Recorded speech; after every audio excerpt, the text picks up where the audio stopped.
हिंदी के सूरदास के जीवन परिचय के बारे में बात करने वाले हैं। सबसे आसान बताएंगे आप लोगों को, ताकि जीवन परिचय आप लोग को याद हो जाए। देखिए, सूरदास का जो जन्म हुआ था, सूरदास का जन्म 1478 ईस्वी में आगरा मथुरा मार्ग पर रुनकता नामक ग्राम में हुआ था। देखिए, सूरदास का जन्म 1478 ईस्वी में आगरा मथुरा मार्ग पर स्थित रुनकता नामक ग्राम में हुआ था।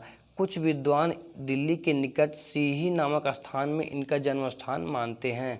सूरदास जी जन्मांध थे, इस विषय में भी विद्वानों में मतभेद है। इन्होंने कृष्ण की बाल लीलाओं का जैसा मानव स्वभाव एवं प्रकृति का ऐसा सजीव वर्णन किया है जो आँखों से देखे बिना संभव ही नहीं है, क्योंकि इन्होंने कृष्ण भगवान की जो लीलाओं का वर्णन किया, साक्षात वर्णन किया है। और सब लोग इन्हें कहते हैं कि ये जन्मांध थे, लेकिन इसमें बहुत मत हैं कि ये जन्मांध थे, शायद ये बाद में भी अंधे हो सकते हैं।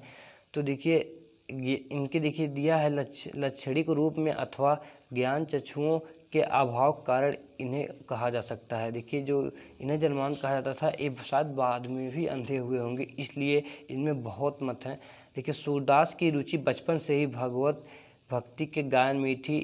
इनसे भक्ति का एक पद सुनकर पुष्टि मार्ग के संस्थापक महाप्रभु वल्लभाचार्य ने इन्हें अपना शिष्य बना लिया और श्रीनाथ जी के मंदिर में कीर्तन का भार सौंप दिया। और देखिए, ये श्रीनाथ जी के मंदिर में कीर्तन का भार सौंप दिए और ये वहीं अपना कीर्तन भजन करते थे। श्री कृष्ण देखिए, श्री वल्लभाचार्य के पुत्र विट्ठलनाथ ने अष्टछाप के नाम से 8 कृष्ण भक्त कवियों का जो संगठन किया। सूरदास जी सर्वश्रेष्ठ कवि थे। वे गौघाट पर रहकर जीवन पर्यंत, देखिए अपन सूरदास जी गौघाट पर जीवन पर्यंत वहीं रहे और कृष्ण लीलाओं में गायन करते रहे। देखिए, सूरदास जी का गोकुलवास, देखिए जब उनकी मृत्यु हुई 1583 ईस्वी में हुई थी।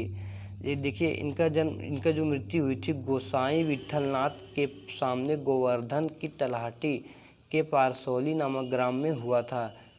देखिए, इनका जो मृत्यु 1583 ईस्वी में हुआ था और इनका जन्म जो हुआ था 1478। इनका जन्म और मृत्यु बहुत ज़्यादा इंपॉर्टेंट है और बोर्ड एग्जाम में हर साल देखिए आते हैं। देखिए, 11 में भी आया है, 12, 13, 15, 16, 17, 18, 19, 20। देखिए, लगातार क्वेश्चन आ रहे हैं और 2021 में भी इनके आने के चांसेस बहुत ज़्यादा हैं। देखिए, हम बात कर लेते हैं तुलसीदास का। देखिए, तुलसीदास का भी जीवन परिचय बहुत ज़्यादा इंपॉर्टेंट है। देखिए, 11, 12, 13, 14, 15, 16, 17, 18, 19, 20। देखिए, लगातार ये सारे क्वेश्चंस आ रहे हैं और 2021 बोर्ड एग्जाम में भी आएंगे। ये 3 नंबर में क्वेश्चन आते हैं, तो अपना 3 नंबर कंफर्म कर लीजिए। देखिए, इनका जीवन परिचय है। गोस्वामी तुलसीदास जी का जन्म सन 1532 में बांदा जिले के राजापुर नामक गांव में हुआ था। कुछ विद्वान इनका जन्म एटा जिले के सोरो नामक स्थान पर मानते हैं। आचार्य रामचंद्र शुक्ल ने राजापुर का ही समर्थन किया। देखिए, आचार्य रामचंद्र शुक्ल जो हैं ये भी कवि हैं। देखिए, ये पद्य के कवि हैं और आचार्य रामचंद्र शुक्ल गद्य के कवि हैं। ये समर्थन किया। तुलसी सरयू पारीण ब्राह्मण थे। इनके पिता आत्माराम दुबे और माता का नाम हुलसी था। देखिए, इनके पिता का नाम आत्माराम दुबे था और माता का नाम हुलसी था। ने अभुक्त मूल नक्षत्र में न होने के कारण इन्हें त्याग दिया था। इनका बचपन अनेकानेक आपदाओं के बीच व्यतीत हुआ। सौभाग्य से इनको बाबा नरहरिदास जैसे गुरु का वादहस्त प्राप्त हुआ। इन्हीं की कृपा से ये शस्त्रों का अध्ययन में अनुशीलन का अवसर मिला। स्वामी जी के साथ ये काशी आए हुए थे, जहाँ परम विद्वान महात्मा शेष सनातन जी इन्हें वेद वेदांग दर्शन इतिहास पुराण आदि में निष्पात कर इन्हें तुलसी का विवाह दीनबंधु पाठक की सुंदरी और विदुषी कन्या रत्नावली से हुआ। देखिए, इनके जो पत्नी का नाम था वो रत्नावली था। रत्नावली से ही इनका विवाह हुआ था। इन्हें अपनी रूपावती पत्नी से अत्यधिक प्रेम था। एक बार ये पत्नी बिना इनसे बताए हुए मायके चली गई, तो अर्धरात्रि में आंधी तूफान का सामना करते हुए भी ये अपने ससुराल जा पहुँचे। देखिए, इनका जो जीवन परिचय बहुत ज़्यादा इंपॉर्टेंट है और इनमें जो एक मज़ेदार जो टिप्स है यहीं से शुरू होता है। देखिए, अस्थि चर्म मह देह मम तामे ऐसी प्रीत तैसी जो श्री राम मह होत तव भवभीत। देखिए, इनकी पत्नी ने फटकार लगाई थी। देखिए, अपनी पत्नी की फटकार से तुलसीदास वैराग्य हो गए।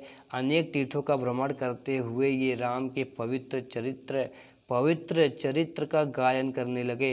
अपनी अधिकांश रचनाएं इन्होंने चित्रकूट, काशी और अयोध्या में ही लिखी। काशी के अस्सी घाट पर देखिए 1623 ईस्वी में श्रावण शुक्ला पक्ष में इनकी पार्थिव लीला का स्मरण हुआ। इनकी मृत्यु में संबंध निम्नलिखित दोहा, देखिए इनकी जो मृत्यु हुई थी उनमें एक दोहा लिखा गया, संवत 1680, 80 अंग के तीर, श्रावण शुक्ला सप्तमी, तुलसी तज्जे शरीर। देखिए इनका जो मृत्यु हुआ था 1623 ईस्वी में हुआ था और इनका जन्म 1532 ईस्वी में हुआ था। ये 2021 बोर्ड एग्जाम के लिए बहुत ज़्यादा इंपॉर्टेंट हैं, तो आप ये दोनों जीवन परिचय याद कर लीजिए, कोई ना कोई इसमें दोनों जरूर आएगा 2000 बोर्ड एग्जाम में।